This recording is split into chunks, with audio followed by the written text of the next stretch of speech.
Now, split screen feature is really good. Like when I was learning coding, one area I had an editor and the other side I had tutorial. Now, I'll show you how it works. Now, over here, if I open a new window, and I have my Finder window over here. So I'll hover over here and I'll get the option of this.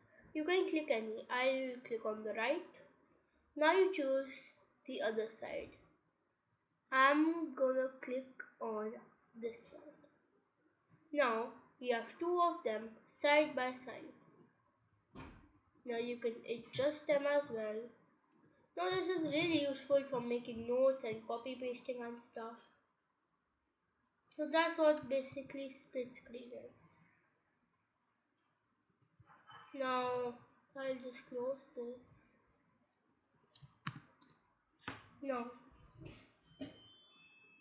now over here you can also long press it, and now if I do tile window to the left of the screen, then I'll get the option to select another one.